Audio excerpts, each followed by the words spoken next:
tema que quiero compartir el día de hoy, profundo significado de lo que sucedió en esto que se conoce como Semana Santa. El día de hoy, en un día como hoy, la Biblia nos describe lo que ocurrió en Mateo capítulo 21, cuando Jesús hizo su entrada a Jerusalén y él fue aclamado por una multitud que levantaba las palmas y ponía sus vestidos para que pudiera él pasar montado en un burrito, como le llama la Biblia, en un pollino de asno. Así que por eso le he llamado el tema de hoy, aclamando al Rey y su reino. Y también podemos llamarle, ¿quién manda aquí? La pregunta, ¿quién manda aquí? Y bien, pues vamos a ver sobre esto que nos dice la Biblia precisamente ahí en Mateo capítulo 21, para que me acompañes y leamos juntos lo que nos dice ahí la Biblia, en esta versión de un lenguaje actual, como se llama. Jesús y sus discípulos llegaron al pueblo de Betfagé y se detuvieron junto al monte de los Olivos, ya muy cerca de la ciudad de Jerusalén. Al llegar allí, Jesús dijo a dos de sus discípulos: vayan a ese pueblo. Les dijo: vayan a ese pueblo que se ve desde aquí. Tan pronto como entren, van a encontrar una burra atada junto con un burrito. Desátenlos y tráiganmelos. Si alguien les dice algo, ustedes responderán: el Señor los necesita. Enseguida se los devolverá. Esto sucedió para que se cumpliera lo que Dios había anunciado por medio del profeta. Díganle a la gente de Jerusalén: miren, ahí viene su rey. Él es humilde, viene montado en un burro, en un burrito. Los dos discípulos fueron al pueblo e hicieron lo que Jesús les había ordenado. Llevaron la burra y el burrito y pusieron sus mantos sobre ellos. Jesús se montó y fue hacia Jerusalén.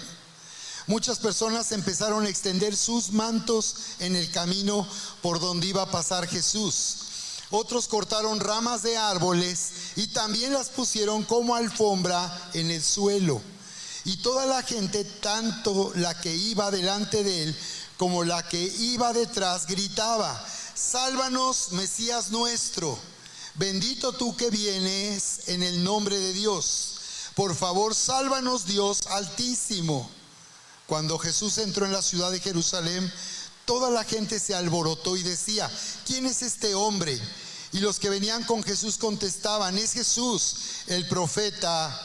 Él es de Nazaret, del pueblo de Galilea.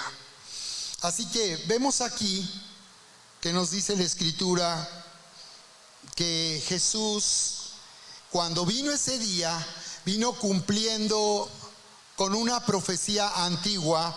En el libro de Zacarías podemos encontrar esa escritura en el capítulo 9, verso 9.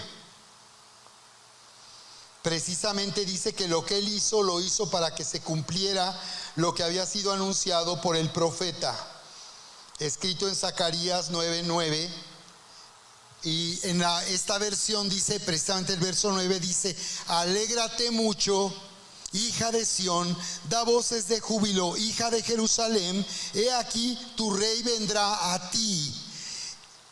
Tu rey vendrá a ti justo y salvador, humilde y cabalgando sobre un asno, sobre un pollino, hijo de asna. Y dice que la gente aclamaba a Jesús como su rey. Lo aclamaba como su rey y decía: bendito el que viene en el nombre del Señor.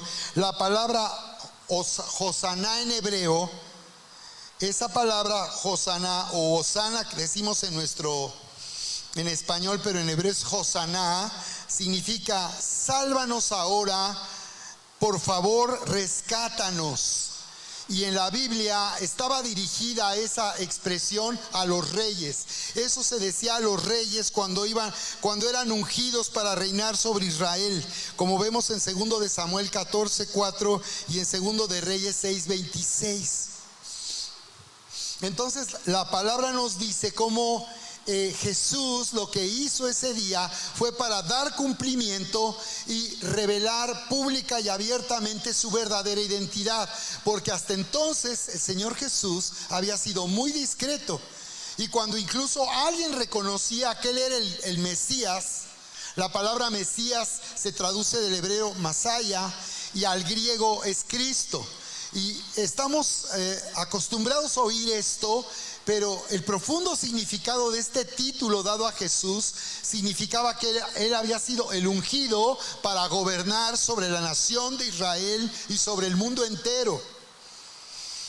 Así que, pero mira qué interesante lo que nos dice aquí sobre la verdadera identidad de Jesús, porque ese día Jesús quería que el pueblo de Israel y luego nosotros, el mundo entero, fuéramos informados de que se había cumplido algo dicho antiguamente, siglos atrás, acerca de quién sería el verdadero rey tan esperado para gobernar sobre Jerusalén, sobre Israel y sobre el mundo entero. Jesús dio cumplimiento para que no tengamos duda alguna de su verdadera identidad, como le dijo aquel: tú en verdad eres el Hijo de Dios, eres el Rey de Israel. Esto es algo que solamente podemos saber nosotros. Este es un conocimiento íntimo y personal. Y cuando tenemos un encuentro con Jesús, vamos a darnos cuenta qué importante, qué maravilloso es llegar a conocerle a Él como el Hijo de Dios y el Rey de Israel. La Biblia nos dice ahí en Romanos capítulo 5, verso 17: si por la transgresión de uno reinó la muerte, ¿cuánto más dice, por causa de uno, hablando de Cristo Jesús, dice, reinarán en vida? Orar, acompáñenos para que nos unamos y el Señor nos bendiga el día de hoy a través de su poderosa palabra. ¿De acuerdo? Bien, levanta tus manos un momento conmigo. Así es, te adoramos, bendito Padre y Dios Todopoderoso, en este día. Señor, te damos muchas gracias por hablar a nuestra vida a través de tu palabra, que tiene la habilidad de renovar nuestra mente, de sanar nuestro corazón, Señor, y de darnos entendimiento de nuestra verdadera identidad. Muchas gracias, Señor, porque al conocerte a ti, Señor, tú nos has llamado a reinar en la vida, a mandar en medio de toda circunstancia. Como has dicho, Señor, los que reciben, Señor, el regalo de tu justicia y la abundancia de tu gracia.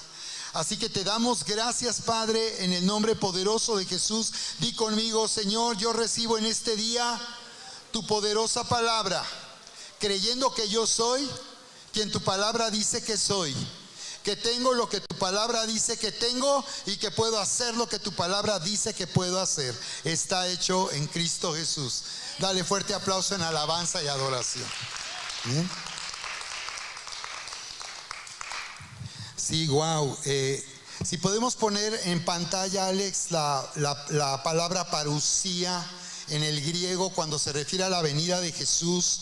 El Señor Jesús declaró algo poderoso cuando Él comenzaba su ministerio. Desde un principio Él dio a conocer la razón por la cual Él vino al mundo. Y hay dos cosas muy importantes que Él anunció desde un principio. Y fue, número uno, que Él vendría a morir en esa cruz. Y número dos, Él anunció la venida de un reino y por tanto la venida del rey, como nos lo dice ahí en Marcos capítulo 1, verso 15.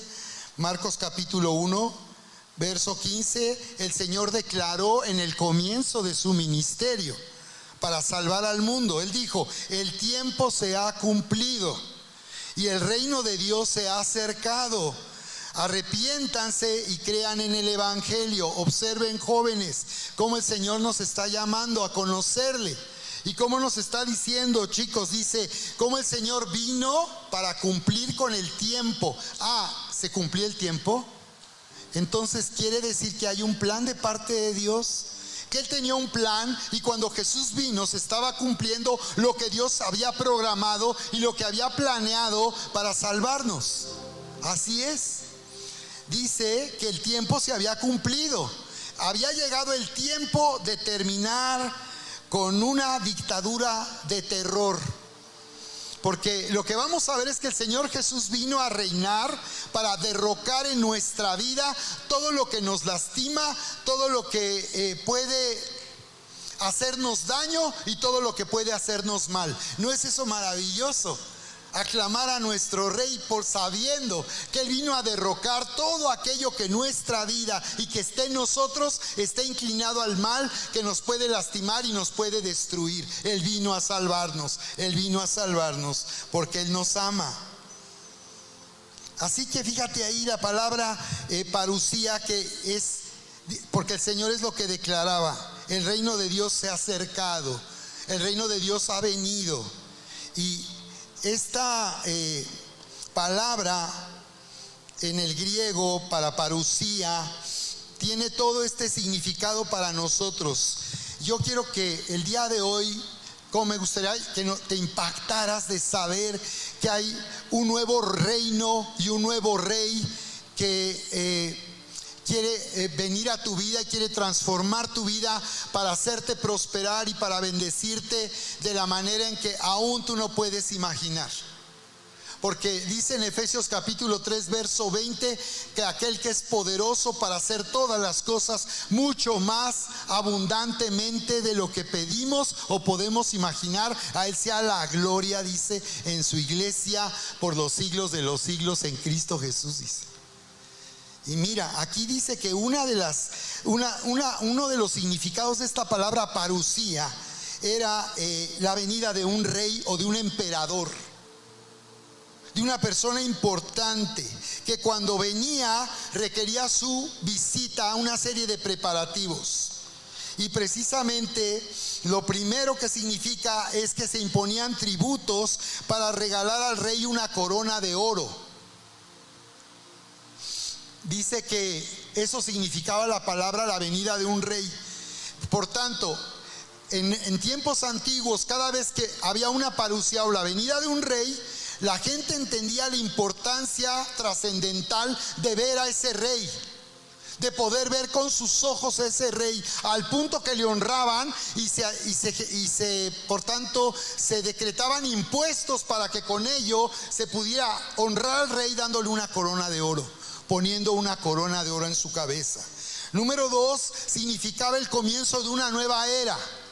Dile a la persona que está a tu lado: la venida de nuestro Rey ha dado comienzo a una nueva era en tu vida. Este es un nuevo tiempo para nosotros. ¿De acuerdo? Se databa una nueva era y un nuevo tiempo comenzaba. Número 3, se acuñaban monedas para conmemorar ese acontecimiento. Había una moneda que recordaba ese acontecimiento. Número 4, se usaba respecto a una invasión, parusía, la entrada de un nuevo poder conquistador. Hoy estamos clamando la entrada de un nuevo poder conquistador a nuestra vida, que nos hace libres de todo aquello que puede lastimarnos y destruirnos. Lo siguiente es que esta palabra se utilizaba para expresar la visita de un rey, porque muchos reyes se hacían adorar como Dios. En el tiempo en que fue escrito la Biblia bajo el Imperio Romano, los emperadores romanos llegaron a sentirse amenazados, porque cuando hablaban de un rey, de un Mesías, sentían los emperadores romanos que había alguien que quería derrocarlos y que también quería ser adorado como ellos exigían ser adorados como Dios. Y finalmente significaba la ocasión de hacer peticiones y resolver conflictos. La venida de un rey significaba que estaba ahí el rey para extender su cetro, para responder a peticiones, para manifestar su autoridad, para manifestar su poder y resolver conflictos. Así que Jesús vino ese día de esta manera, aclamado como un rey. Y si tú te das cuenta, Él no detuvo esa aclamación, porque ese día era el día en que el Señor se iba a manifestar abierta y públicamente, dando cumplimiento a algo que estaba escrito acerca de Él. Porque eso que se escribió en Zacarías 9:9 fue para revelar quién sería el verdadero Mesías, el verdadero Rey esperado por la nación de Israel.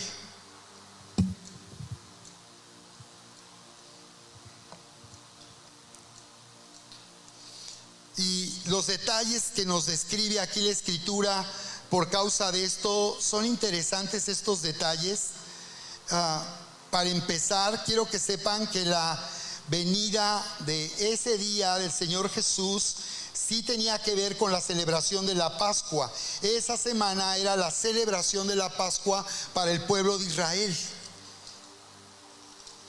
Pero cuando dice aquí la palabra que Él entró en un pollino de asno, qué interesante cuando Él ordena a sus discípulos que vayan y den la orden de que le presten a una burra y a un pollino de asno, porque los reyes acostumbraban entrar sobre un asno.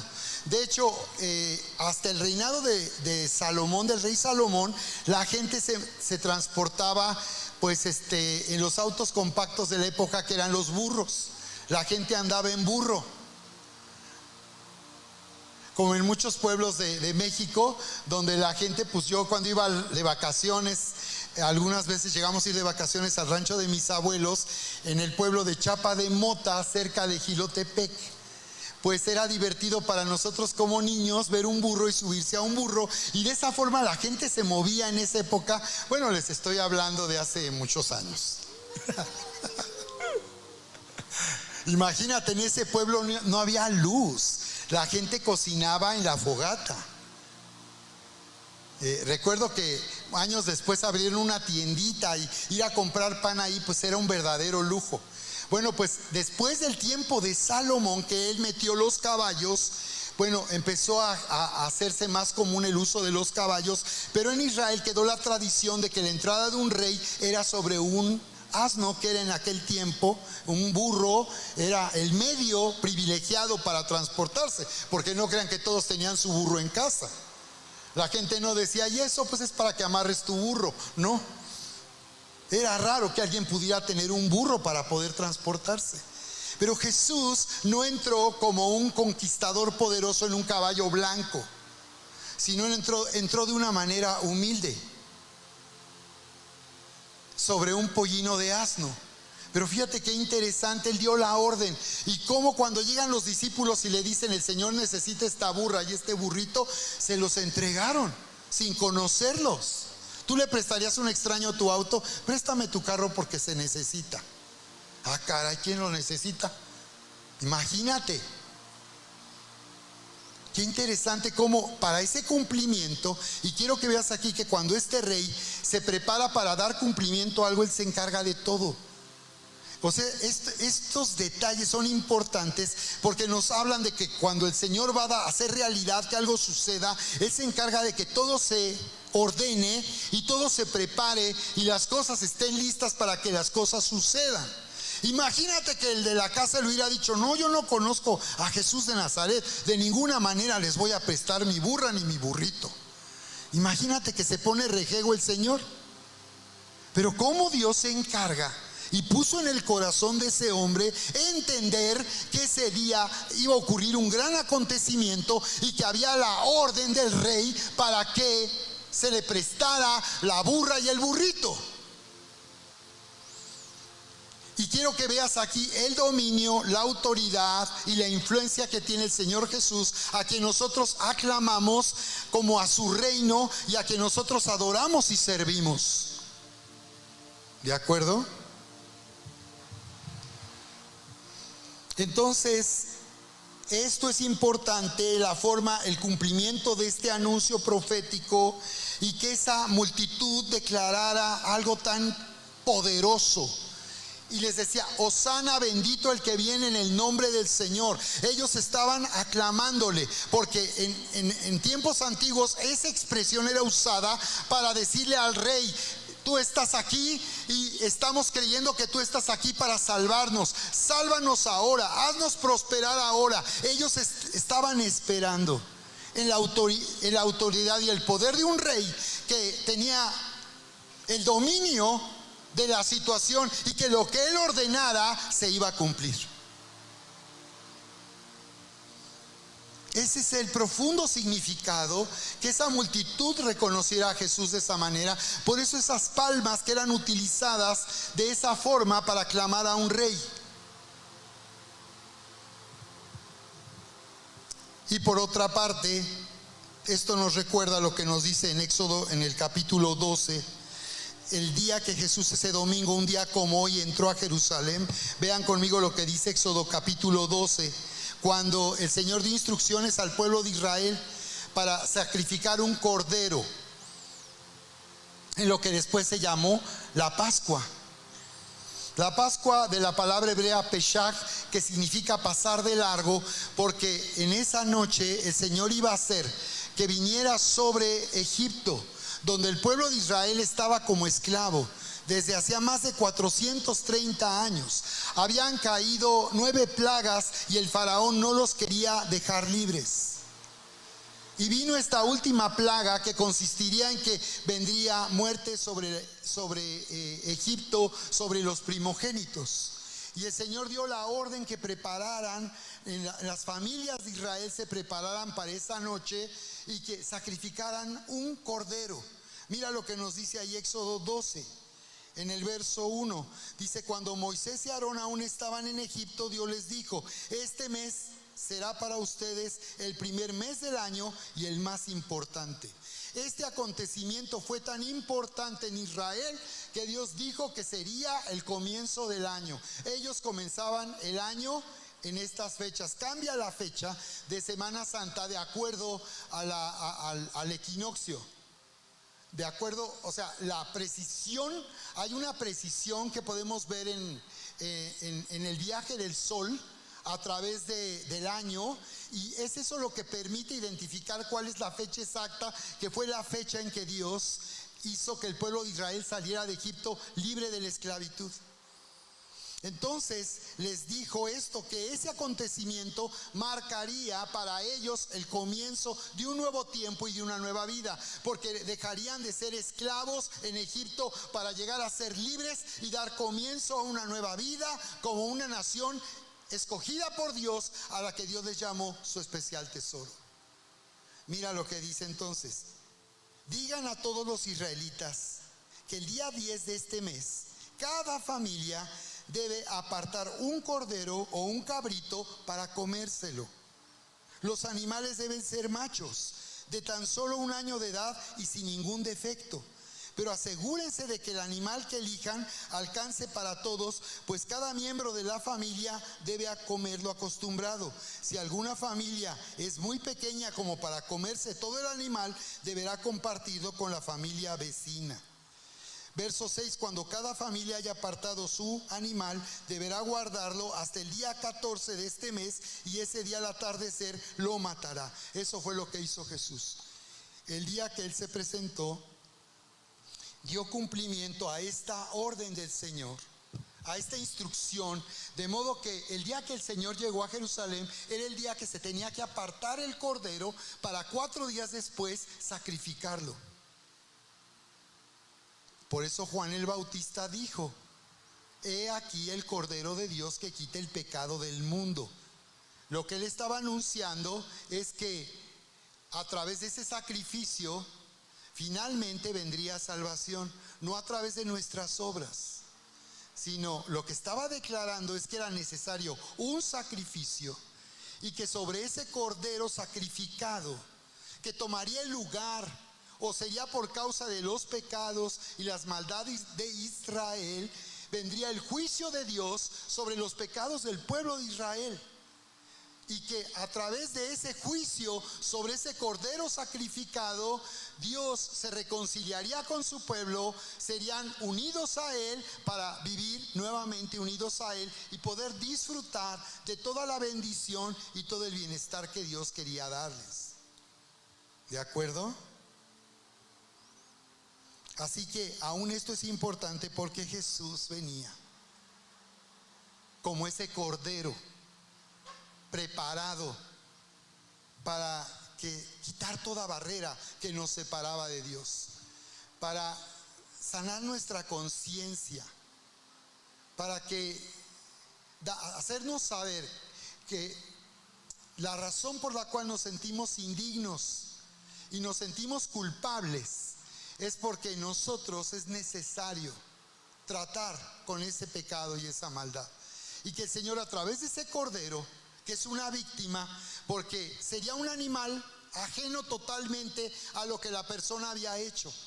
No tenía por qué morir un animal. Imagínate tu mascota, tu perrito, porque así era para los israelitas tener una oveja en su casa. Tenían hasta nombre y les ponían hasta nombre. Y tenían que traerlo para un sacrificio. Entonces ellos entendieron claramente que para que ellos pudieran tener vida y para que pudieran ser libres, era necesario que alguien muriera y tomara su lugar. Por esa razón, la primera vez que Jesús vino y que entró como el rey aclamado por Israel, vino para morir en esa cruz primero. Y Él volverá finalmente para reinar sobre todo el mundo y dar comienzo a una nueva era aquí en la tierra. Pero cuando Él vino primeramente, tenía que venir primero como el Cordero de Dios para quitar el pecado del mundo. Así que hay 3 cosas muy importantes que nosotros vamos el día de hoy a orar para recibir la bendición que el Señor tiene hoy para nuestra vida. Y 3 cosas para la familia. Porque si tú ves, aquí nos dice que si ese cordero debía ser separado y preparado para el sacrificio por familia. Mira qué interesante, cómo el Señor no se refería solo en lo personal, sino se refiere a la familia. Y dice que si era demasiado para una familia, llamaran a otra familia, porque no podía, ese sacrificio tenía que tener provecho completo. Así que el Señor quiere el día de hoy, yo voy a finalmente en conclusión hablar de 3 pasos que el Señor nos llama a dar como hijos amados y herederos suyos para poder aclamarle como rey y hacer que su sacrificio en esa cruz traiga bendición a nuestra vida y a nuestra casa. 3 cosas quiero mencionar, pero quiero que veas que dice que Dios te está llamando para que tú compartas a otra familia, que Él desea no solamente que esta bendición venga sobre de ti, sino venga sobre otra familia que tú conoces. Pero dice que ese cordero tenía que ser sacrificado tomando en cuenta cuántos miembros de la familia eran. Y si quedaba más de ese cordero, llamaran a otra familia para que se aprovechara completamente y pudieran comer de ese cordero. Aquí se trataba entonces de asarlo y de comerlo. Y cuando habla de asarlo, está dando ese detalle porque nos está hablando del fuego de Dios.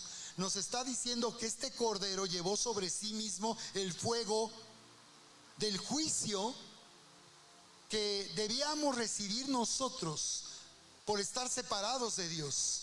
Por eso el cordero tenía que ser asado, y este cordero, Jesús mismo, en esa cruz sufrió bajo un fuego de juicio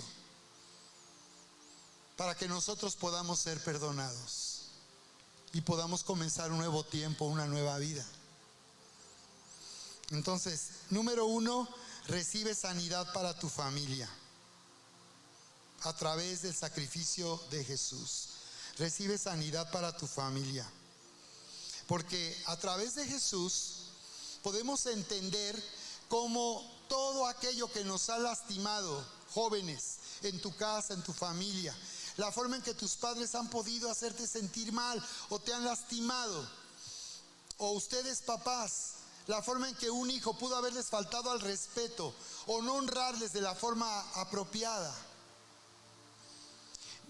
Podemos ser sanados de eso, porque Jesús en esa cruz llevó ya sobre Él mismo, llevó el juicio. Él pagó por causa de esas ofensas y heridas emocionales. Así que hay sanidad para tu familia,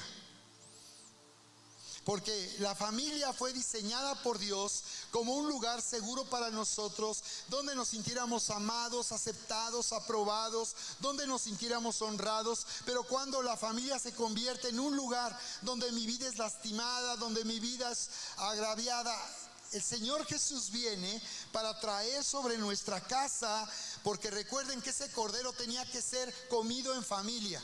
Así que el día de hoy el Señor te llama a alimentarte de lo que Él hizo. Y que no te alimentes más de lo que otros hacen, de lo que alguien hizo para hacerte sentir mal, para hacerte sentir triste o enojado. Hoy tú puedes recibir esa sanidad, porque el Señor nos está llamando a vivir en nuestra verdadera identidad. Y cuando nosotros recibimos sanidad en casa, vamos a tener la bendición de Dios de poder disfrutar de la vida y de la capacidad que nos da el Señor para vivir una vida total, plena y una vida exitosa. Número 1, recibe sanidad familiar. Al aclamar al Rey, nosotros nos estamos poniendo bajo su dominio y bajo su influencia. Hoy el Señor te está llamando, como el Señor Jesús dijo: el tiempo se ha cumplido, el reino se ha acercado, arrepiéntanse, vuélvanse, dice, y crean a esta buena noticia. Así que hoy es día de volvernos y estar bajo este reino, bajo este dominio, bajo esta influencia del amor de Dios, que va a traer sanidad emocional a nuestra familia. La otra instrucción que el Señor daba es que sea el hombre de la casa, el esposo, el padre de los hijos, quien se encargaría de todo esto. Él se encargaría de apartar ese cordero, de traer a sacrificio ese cordero. Y esto nos está hablando aquí a los hombres, a los esposos y los padres de familia, a poner nosotros, tomar nuestro lugar de liderazgo espiritual en la casa. Dice la palabra sobre Job, como Job era un hombre que dice que todos los días se levantaba y dice que sacrificaba por sus hijos. Y decía: no sea que mis hijos hayan hecho algo malo. Y él sacrificaba cada día por sus hijos, creyendo que cada vez que nuestros hijos o nosotros como padres de familia fallamos, cometemos un error, lastimamos en la casa o lastimamos en la familia, esto abre puertas. Y cuando nosotros sacrificamos, estamos por tanto reconociendo en qué forma hemos fallado. Pedimos al Señor que perdone la forma en que nosotros hemos fallado, para que se cierre toda puerta que puede causar mal a nuestra casa y a nuestra familia. ¿De acuerdo? Número 2, recibe sanidad en tu fe. Recibe sanidad en tu fe, porque cuando nosotros vivimos ofendidos o lastimados emocionalmente, esas heridas cierran nuestro oído y endurecen nuestro corazón. Entonces, cuando venimos a esa sanidad, donde entendemos que podemos nosotros perdonar esa ofensa, podemos perdonar cualquier cosa que nos ha lastimado y nos ha hecho sentir mal, entramos en una sanidad de nuestra fe. Por eso el Señor dice en Marcos capítulo 11, verso 24 al 28, el Señor dice: y cuando oren, perdonen. Y cuando oren, perdonen. Porque si ustedes no perdonan a alguien sus ofensas, tampoco nuestro Padre que está en los cielos perdonará a ustedes sus ofensas. Así que nos está diciendo que en esa cruz Jesús ya hizo justicia, Jesús ya hizo venganza. Que cualquier cosa que te pueda tener mal en tu casa, en tu familia, con tus padres, con tus hermanos, con tus hijos, eso ya fue juzgado en esa cruz. Y por tanto, ahora que el Señor nos ha perdonado a nosotros, ahora nosotros tenemos de esa forma la autoridad de perdonar a otros sus ofensas. Y cuando nosotros perdonamos las ofensas, nuestra fe también es sanada. Y nuestro corazón entra en la capacidad de vivir en la fe que mueve montañas, porque Jesús dijo, de cierto les digo, si alguien le habla a esa montaña y le dice: quítate y échate en lo profundo del mar, y no dudar en su corazón, sino creyere que será dicho que será hecho lo que dice, lo que diga será hecho. Así que al entrar en esta sanidad de nuestra fe, la sanidad de nuestro corazón, dice la palabra que los cielos se van a abrir para nosotros. Y que si tenemos hoy una petición que hacer al Señor, podremos nosotros levantarnos con la fe que mueve montañas, para que venga la respuesta poderosa de Dios. Con razón nos dice a los esposos en la carta de Pedro: traten a su esposa como un vaso frágil, trátenla como un vaso delicado, para que sus oraciones no tengan estorbo. Así que si necesitamos que los cielos se abran, es necesario y que es una condición indispensable que en la familia nosotros tengamos paz. ¿De acuerdo? Y tercero, recibe sanidad emocional por la gracia del Señor Jesús. Jesús fue rechazado, despreciado, calumniado, herido, para que nosotros seamos sanados y libres de toda ofensa y de toda maldad en este mundo. Recibe sanidad emocional. Jesús absorbió ese dolor en la cruz del Calvario. Cuando le ofrecieron vinagre que aliviara su dolor en esa cruz, Él no quiso tomar vinagre, no quiso tener alivio. Él llevó todo el dolor emocional, todo el dolor del rechazo, de la burla, de la calumnia, del desprecio. Porque cuando nosotros nos sentimos ofendidos, sentimos rechazo, sentimos desprecio. ¿Cuántos están listos el día de hoy? Vamos a ponernos de pie y les invito a orar de acuerdo a esto que el Señor nos está declarando en su palabra.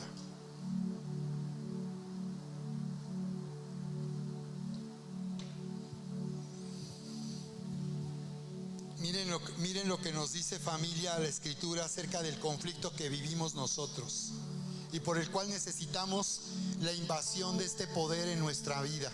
Necesitamos que este reino venga y tome dominio en nuestra mente, en nuestro corazón, en nuestras emociones. Dice Romanos aquí capítulo 7 verso 23. Observen lo que dice, a ver cuántos se identifican con esto. Pero también me sucede otra cosa. Hay algo dentro de mí que lucha contra lo que creo que es bueno. Trato de obedecer la ley de Dios, pero me siento como en una cárcel. Aquí habla de los 10 mandamientos. ¿Sabían qué dice Efesios 6, 1, 2? Honra a tu madre, honra a tu padre y a tu madre. Y hay un orden: honra a tu padre, primero a tu padre y luego a tu madre. Honra a ambos, están al mismo nivel, pero dice honra a tu padre y luego a tu madre. Y dice, porque esto es justo, para que te vaya bien, dice, y seas de larga vida sobre la tierra. Jóvenes y señoritas, es tan importante que tú aprendas a honrar a tus padres.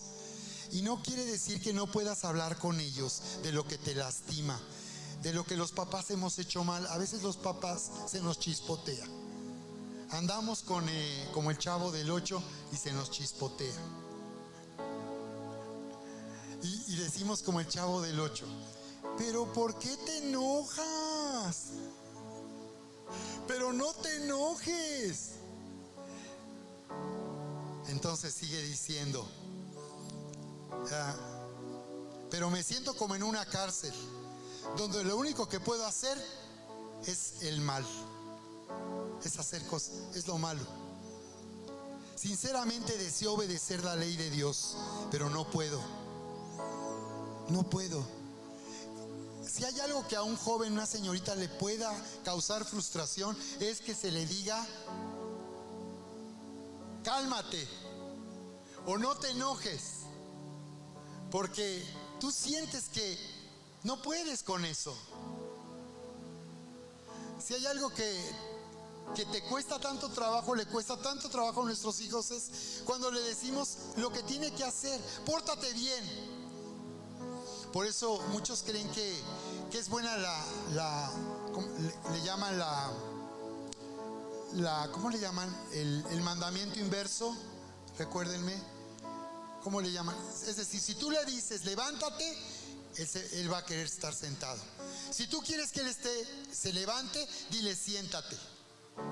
Si tú quieres que él se levante, tu hijo se levante, dile siéntate, porque entonces dice, pues yo me levanto.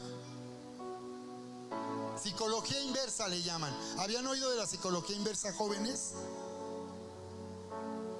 Y la verdad es que hay papás para los que esto puede ser una gran tentación, ¿no, Tere? Ay, yo quiero que se levante. Pero si le digo que se levante, me va a decir, pues me quedo sentado. Entonces una tentación, porque dice uno, quiero que se levante, pero le voy a tener que decir que se siente, porque si le digo que se siente, me va a decir que se va a levantar. Psicología inversa. A esto se refiere. Aquí está en la Biblia la psicología inversa de nuestros hijos. Papás, hay que entender el conflicto, la naturaleza del conflicto emocional y de obediencia de nuestros hijos. Hay que entender que su conflicto es de naturaleza espiritual, que como aquí dice, ellos quieren obedecer, pero no pueden. Ellos quieren hacer lo que tú les dices. A ver, quiero que te laves los trastes, quiero que me ayudes y me laves el auto. Tienes que entender que cada vez que tú das una orden, tus hijos traen un conflicto por causa de esta naturaleza, por causa de estar separados de Dios.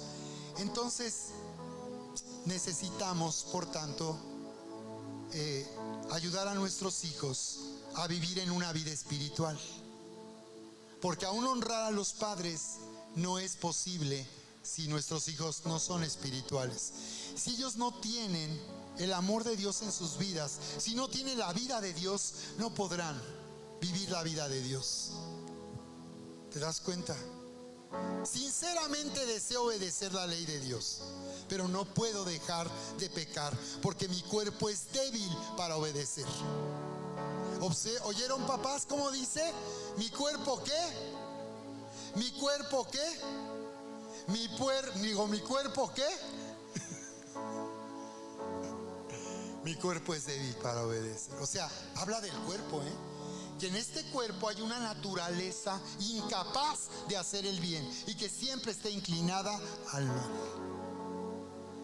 ¿Y qué podemos hacer? Dice en esta versión, pobre de mí, ¿quién me librará de este cuerpo que me hace pecar y me separa de Dios? Le doy gracias a Dios porque sé que Jesucristo me ha librado. Aclama a nuestro Rey, aclama su reino, porque Él nos ha librado. Él ha derrocado este régimen de terror en la familia para inaugurar una nueva temporada de paz, de bienestar y alegría. Sentados a la mesa, disfrutando en casa, si hay un lugar que puede decirnos que también estamos